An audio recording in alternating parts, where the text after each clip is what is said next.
Déjeme decirle que usted y yo estamos en el mejor lugar. La casa de Dios es el mejor lugar para nosotros. El salmista exclamó y dijo que es mejor un día en sus atrios que 1000 fuera de ellos.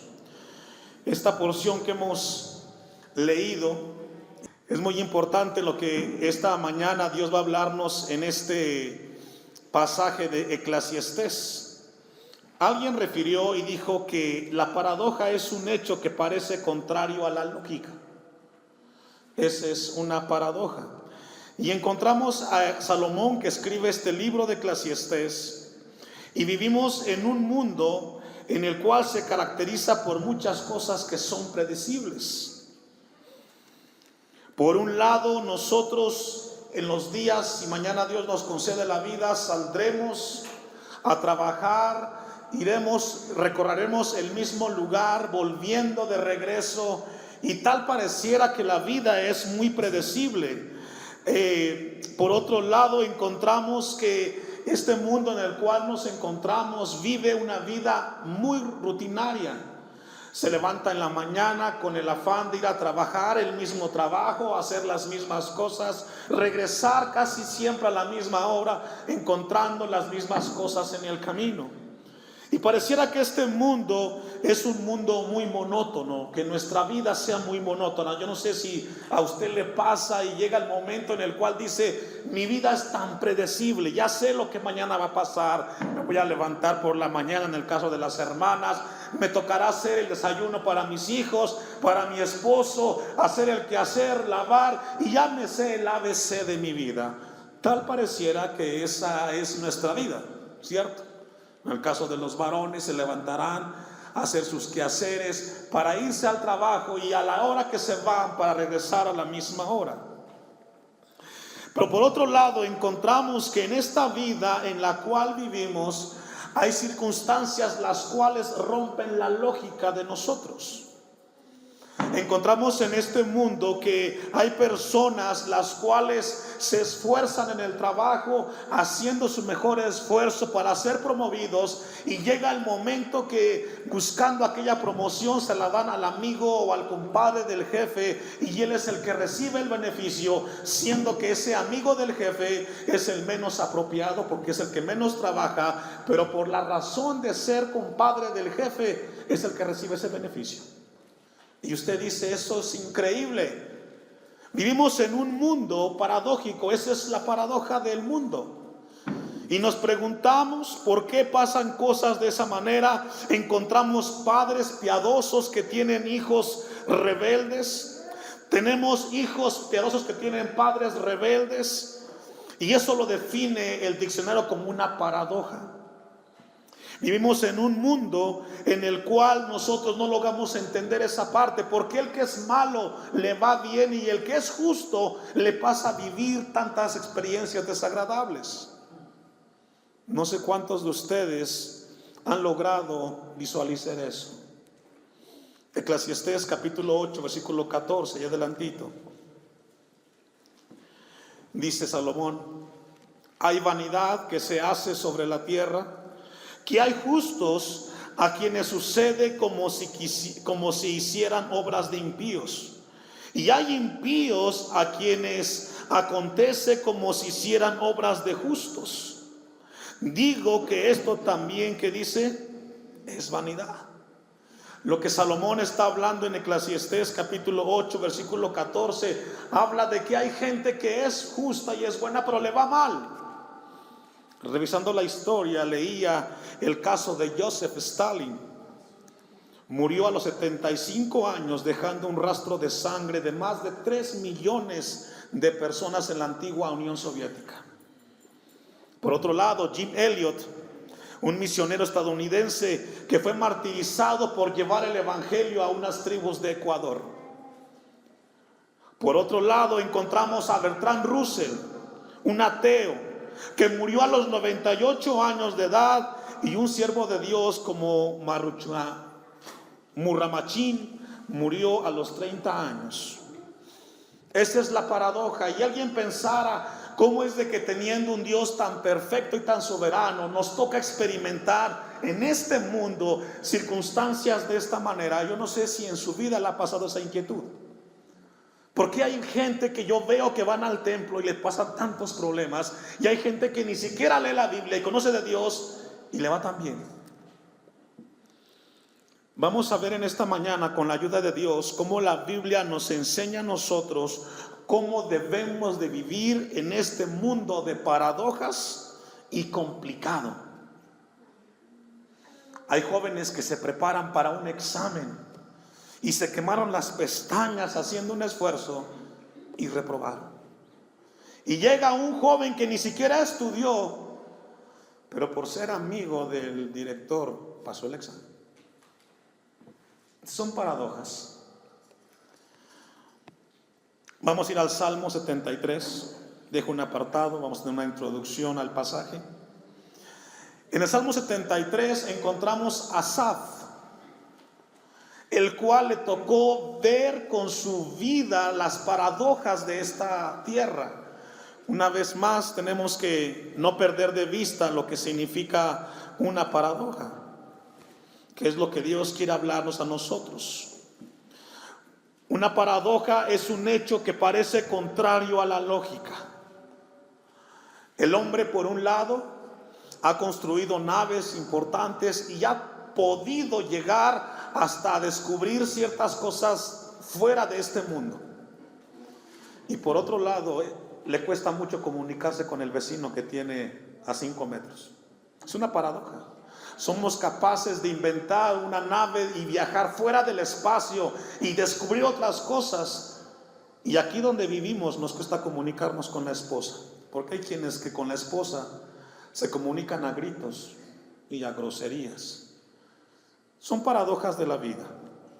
En el Salmo 73 encontramos a Asaf, un salmista sincero, porque es muy sincero. A veces hay gente que no es sincera. Y dice Asaf, versículo 1 del Salmo 73, se quedó perplejo al poder revisar la vida de su momento, Asaf. Ciertamente, dice Asaf, es bueno Dios para con Israel, para con los limpios de corazón. En cuanto a mí, dice Asaf, en cuanto a mí, casi se deslizaron mis pies, por poco resbalaron mis pasos, porque tuve envidia de los arrogantes, viendo la prosperidad de los impíos. Asaf está describiendo en su tiempo y dice: yo tuve envidia.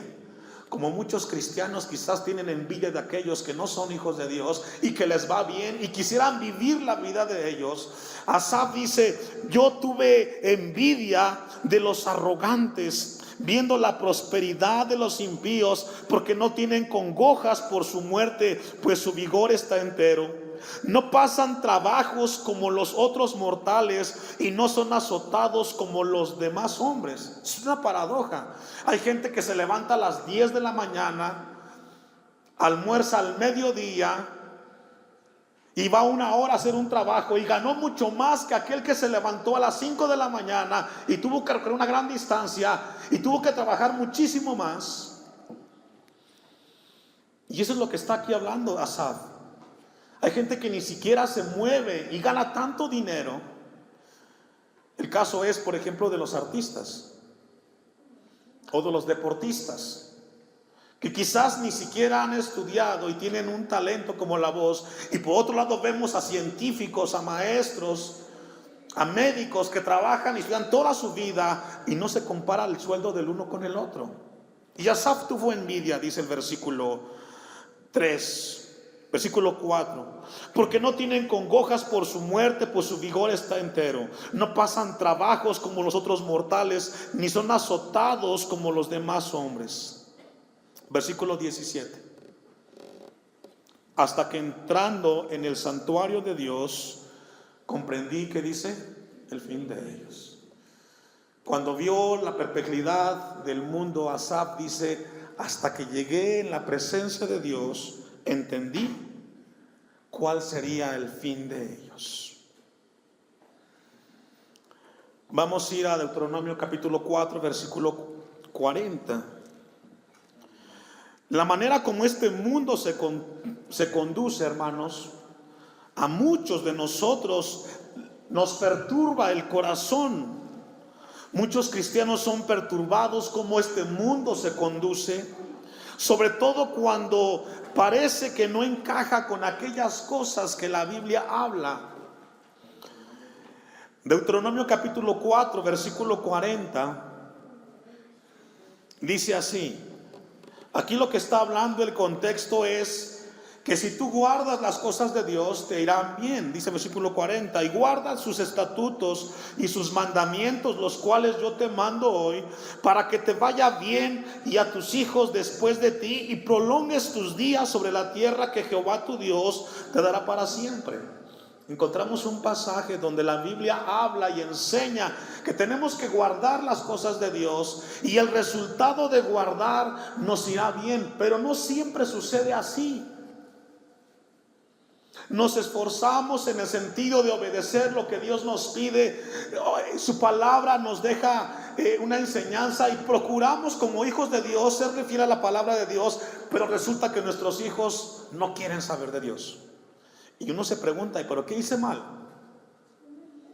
¿Por qué las cosas no se dan como la Biblia enseña? El versículo 25, ahí mismo en el capítulo 4 de Deuteronomio.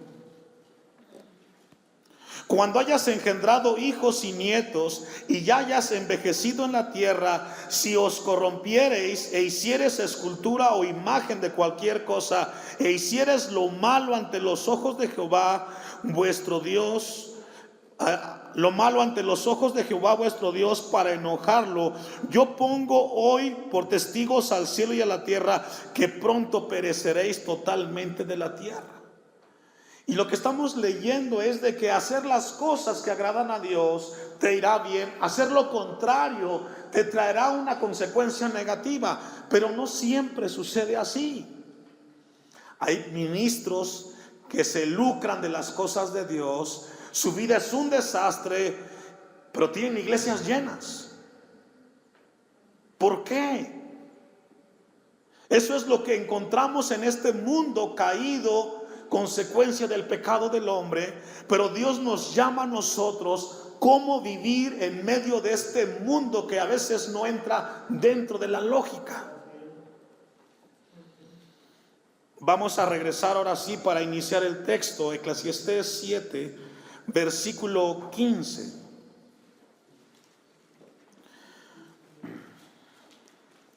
La vida real muchas veces nos desafían nuestra perspectiva, desafían la perspectiva de la Biblia, y encontramos en el libro de Eclesiastés que Salomón habla de las paradojas que le tocó vivir en su tiempo a Salomón y que son similares a las nuestras. Y él nos lleva, la palabra de Dios nos lleva que la necesidad de vivir en este mundo paradójico se tiene que vivir dentro del temor a Dios. ¿Escuchó eso? Para nosotros poder vivir en tanto falta de lógica en este mundo, lo que la Biblia enseña es que tiene que ser dentro del temor de Dios. Versículo 15. Todo esto he visto en los días de mi vanidad. La palabra vanidad es vaciedad, es frustración, es sinsentido.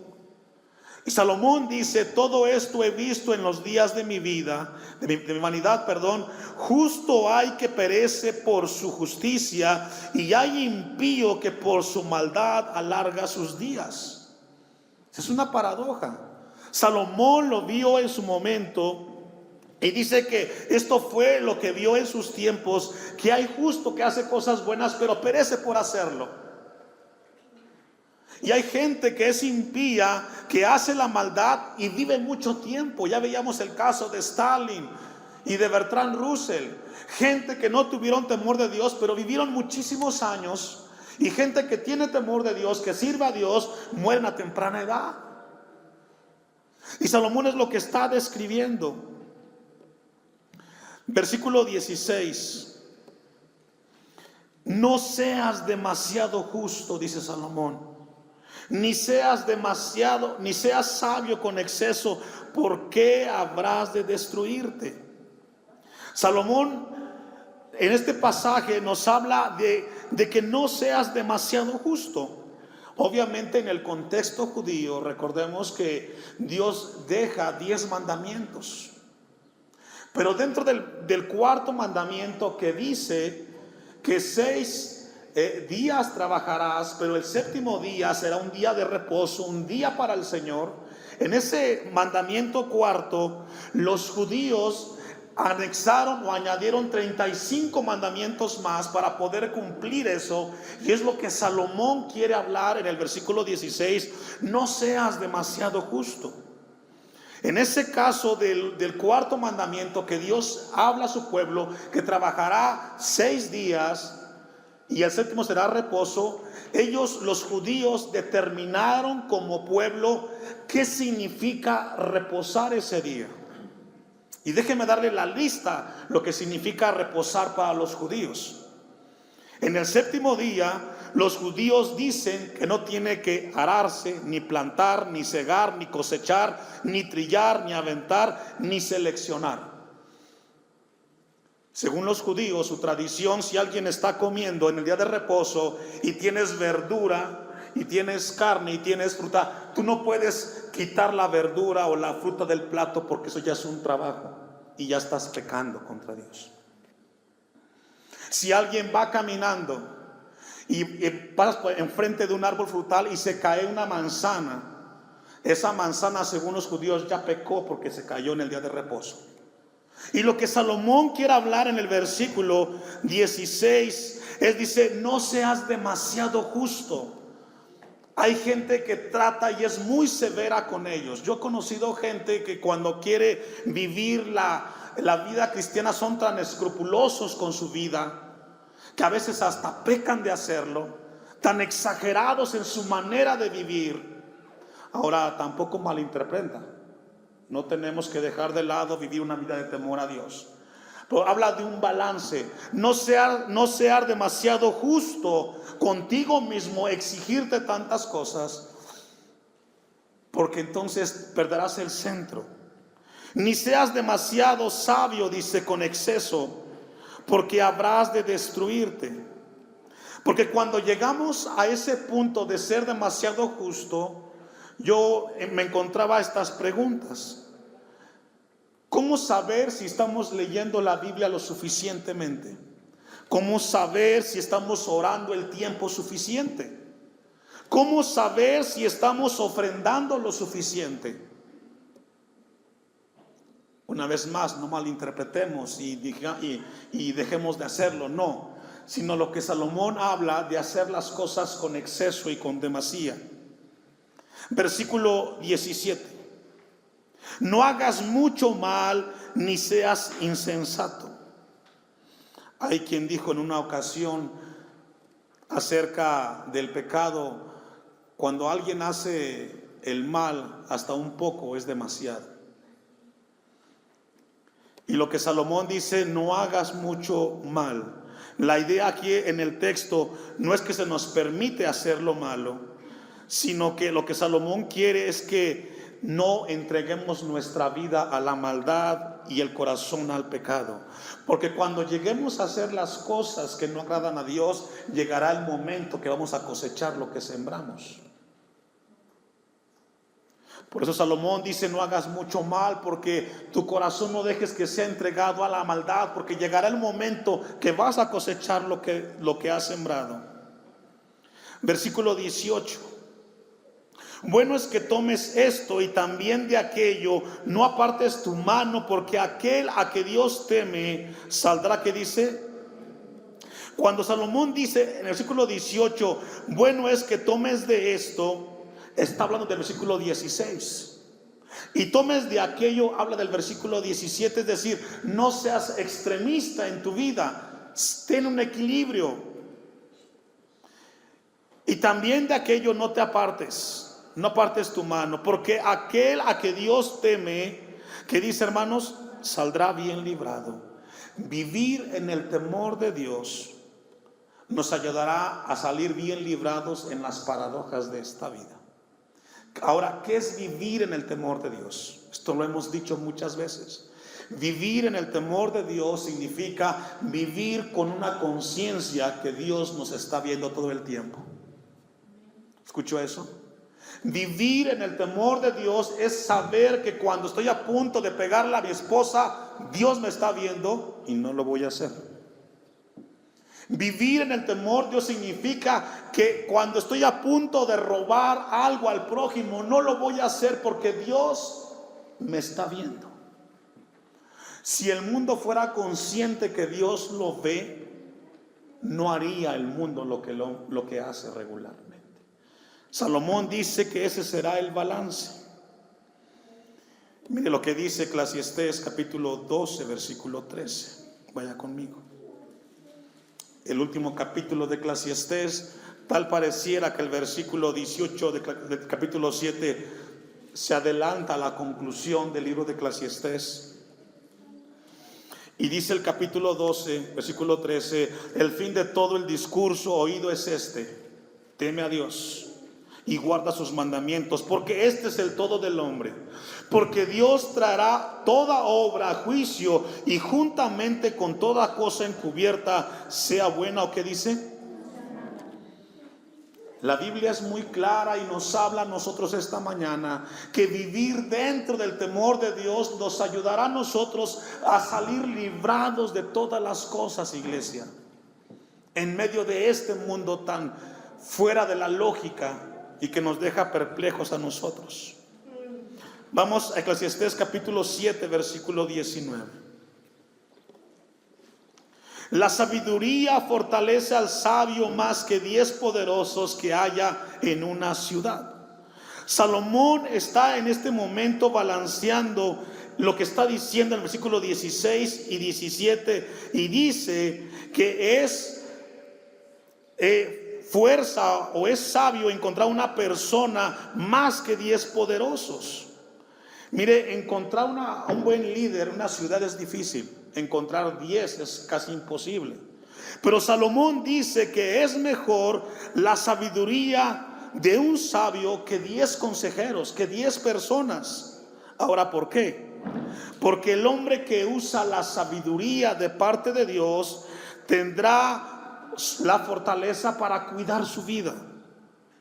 Porque la sabiduría protege nuestra mente. La sabiduría protege nuestra voluntad. La sabiduría nos ayuda a nosotros a lidiar con el pecado. Por eso Salomón resalta y habla de lo importante que es la sabiduría. Versículo 20. Ciertamente no hay justo en la tierra que haya el bien y nunca peque. Tal pareciera que Salomón está refiriendo a Romanos 3:10, donde habla del pecado en el ser humano de manera universal. Ciertamente no hay hombre justo en la tierra, nadie. Todos tenemos algún desequilibrio. Y Salomón dice que haga el bien y nunca peque. Eso es imposible. Ahora mire lo interesante que llega a Salomón cuando aborda el versículo 21. Tampoco apliques tu corazón a todas las cosas que se hablan, para que no oigas a tu siervo cuando dice mal de ti. Porque tu corazón sabe que tú también dijiste mal de otros muchas veces. Charles Spurgeon, uno de los pastores importantes después de la Reforma, dijo lo siguiente: le conviene a un pastor el ser ciego de un ojo y ser sordo de un oído, porque escuchar todo lo que se dice del pastor de la congregación te enloquecería. Y eso es cierto. Si el pastor pudiera escuchar todo lo que dice la congregación de él, el pastor se volvería loco. Lo que Salomón habla en este versículo 21 y 22 es que cuando nosotros nos enteramos, imagínese este momento, cuando usted se entera que alguien habló de usted, ¿cómo se siente? Y le molesta, ¿no? Se enfurece. No hay persona que no se moleste cuando se percata que alguien ha hablado de él, y mucho más cosas que no son ciertas, y a la espalda. Lo que Salomón está diciendo en el versículo 28, 21, tampoco apliques tu corazón a todas las cosas que se hablan. Lo que Salomón está diciendo es un momento en la vida en la cual tienes que aplicar la sabiduría para que no oigas a tu siervo cuando dice mal de ti, porque tu corazón sabe que tú también dijiste mal de otros muchas veces. Cuando tú llegues a escuchar que alguien habló de ti, no seas tan severo con ellos. Acuérdate que tú también en algún momento has hablado cosas de otras personas que no son ciertas. Cuando te molestes, o cuando te moleste que llegaste a enterarte que alguien habló de ti, acuérdate que tú también en algún momento has hablado de otros, o alguien aquí no lo ha hecho. Todos en algún momento lo hemos hecho. Y lo que la Biblia dice, acuérdate y no seas tan severo. Versículo 23. Todas estas cosas probé con sabiduría, diciendo, seré sabio, pero la sabiduría se alejó de mí. Lejos está lo que fue, y lo muy profundo, ¿quién lo hallará? Salomón dice, yo he tratado toda mi vida de entender las cosas de Dios, pero me han sido imposible. No logro entender a veces cómo el mundo es tan difícil de entender, y yo buscando a Dios no logro entender, porque a veces me pasa lo que me pasa. Y fue lo que le pasó a Salomón. Mire lo que dice Isaías capítulo 55, versículo 8. Isaías capítulo 55, versículo 8 y 9. Cuando Salomón llega al versículo 23 y 24, se encuentra de que ha sido difícil para él encontrar la respuesta a tantas cosas que él ha encontrado.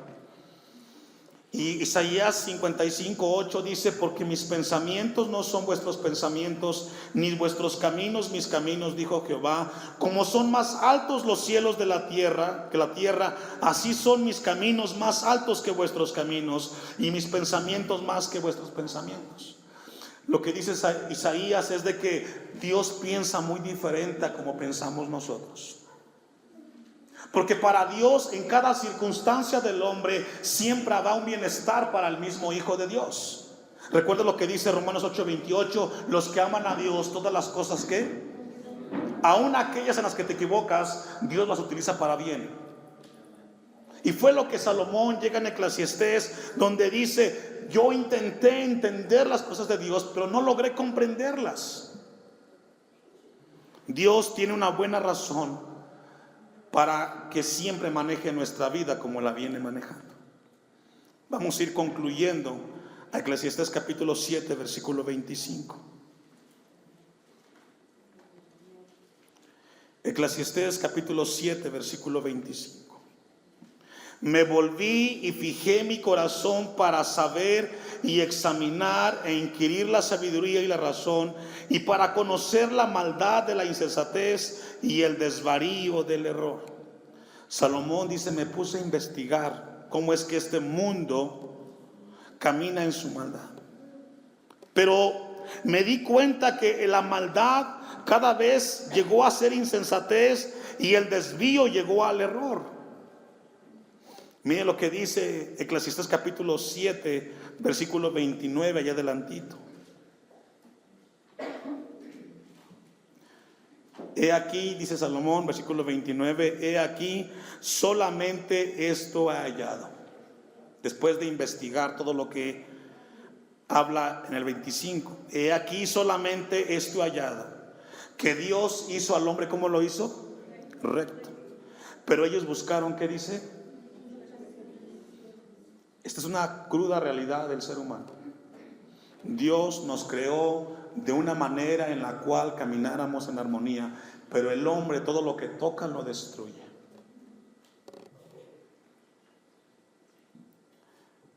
Este hombre de apellido Nobel, por el cual se entregan los premios, se habla de que él trabajó para que la dinamita fuera un bienestar para el ser humano. La dinamita no se hizo para que el hombre se matara a sí mismo. No fue el propósito. Pero el hombre todo lo que se inventa, todo lo que crea, lo utiliza para su perversión. Dios ha creado nuestras vidas con algo bueno y recto. Pero cada vez que nosotros, si no tenemos temor de Dios, tomamos las cosas, nos llevamos a tener un desvarío, a tener perversión, y es lo que Dios no quiere que hagamos con nosotros. Vamos a concluir con Romanos 11:33. Vamos a buscarlo. Y le invito a que se ponga de pie.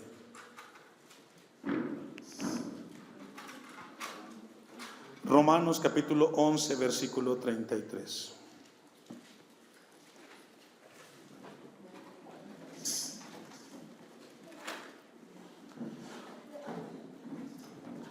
Cuando Pablo llega en este pasaje de Romanos, hay momentos en los cuales no logramos entender nuestras vidas. Antes de que lo leamos, déjeme explicarle algo. Nosotros tenemos este mantel que está aquí enfrente, usted lo ve. Este mantel tiene dos caras. La cara que está enfrente, que todo se ve muy bonito, ¿verdad? Pero en la parte de atrás no se ve tan agradable. En la parte de atrás vemos hilos que suben, hilos que bajan, hilos que se entrelazan. La vida humana así es. A veces hay un momento, un lado en el cual vemos muchas cosas que no tienen sentido. Pero desde la perspectiva de Dios todo tiene un plan perfecto. Y dice Pablo en esa línea: oh profundidad de las riquezas, de la sabiduría y de la ciencia de Dios. Cuán insondables son sus juicios e inescrutables sus caminos. Porque ¿quién entendió la mente del Señor? ¿O quién fue su consejero? ¿O quién le dio al primero para que le fuese recompensado?